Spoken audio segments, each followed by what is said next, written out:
নমস্কাৰ জেআৰজি ব্লগলৈ সকলোকে স্বাগতম জনাইছো। আজি আমি আলোচনা কৰিবলৈ লৈছো অসম লোকসেৱা আয়োগৰ দ্বাৰা ঘোষণা কৰা কেইটামান খালী পদৰ সম্পৰ্কত। বিশেষকৈ প্ৰবক্তাৰ পদ বহুতো খালী হৈছে, তাৰে চেৰিকালচাৰ ট্ৰেইনিং ইনষ্টিটিউটত খালী হোৱা 3টা প্ৰবক্তা পদৰ সম্পৰ্কত আজিৰ ভিডিঅ'টোত আমি আলোচনা কৰিবলৈ লৈছো। এই পদসমূহৰ বাবে কোনে কোনে আবেদন কৰিব পাৰিব আৰু কি কি যোগ্যতা লাগিব, কেনেকৈ আবেদন কৰিব, লাষ্ট ডেট কেতিয়া, সেই সম্পৰ্কে আজি ভিডিঅ'টোত আমি আলোচনা কৰিম। প্ৰথম চাওক, এপ্লিকেশ্যন প্ৰচেছ অনলাইন ফৰ্ম হ'ব। Job location Assam. Start date 11/8/2022 অৰ্থাৎ অনলাইন 11 তাৰিখৰ পৰা হৈ আছে। Last date 14/9/2022। অফিচিয়েল ৱেবছাইটটো আপোনালোকে চাই লওক, apsc.nic.in। এই অফিচিয়েল ৱেবছাইটত গৈ আপোনালোকে সকলো তথ্য লাভ কৰিব পাৰে আৰু এপ্লাইও কৰিব পাৰে। প্ৰবক্তাৰ পদসমূহ কি কি বিষয়ৰ চাওক। প্ৰথমতে আহিলে লেকচাৰাৰ বটানী বিভাগত প্ৰবক্তাৰ পদ খালী হৈছে। MSc লাগিব আৰু MSc in sericulture, MSc in sericulture technology with specialisation in এগ্ৰনমি।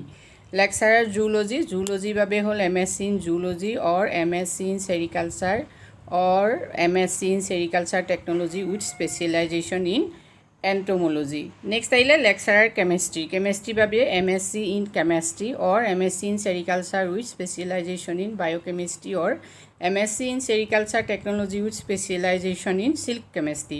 গতিকে এই 3টা বিষয়ৰ বাবে আপোনালোকে এপ্লাই কৰিব পাৰিব। যাৰ যাৰ এই যোগ্যতা আছে তেখেতসকলে এই পদসমূহৰ বাবে এপ্লাই কৰিব পাৰে। স্কেল অফ পে চাওক, PB3 ₹22,000 to 97,000, grade pay 11,800।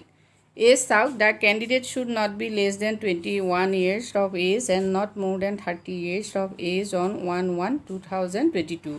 Upper age limit is relaxation as per government norms.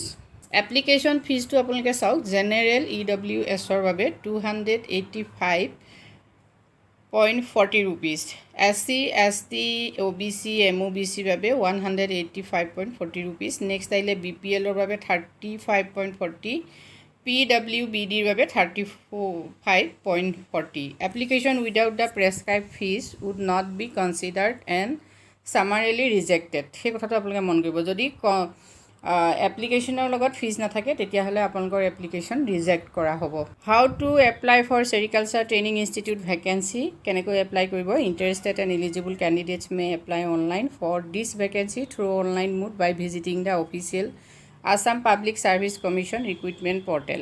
আপোনালোকে APSC যিটো ৰিক্ৰুইটমেণ্ট পৰ্টেল আছে তাত গৈ এপ্লাই কৰিব পাৰে। আৰু এই APSCয়ে দিয়া যিখন নটিফিকেশ্যনখনৰ লিংক মই ডেছক্ৰিপশ্যন বক্সত দি দিম, আপোনালোকে তাত গৈ সম্পূৰ্ণ তথ্যখিনি চাব পাৰিব। আৰু APSC যিটো ৰিক্ৰুইটমেণ্ট পৰ্টেল তাতে আপোনালোকে গৈ এপ্লাই কৰিব পাৰিব। আজিলৈ ইমানেই। যদি ভিডিঅ'টোৰ পৰা উপকৃত হৈছে তেতিয়াহ'লে কমেণ্ট কৰি জনাব। ধন্যবাদ।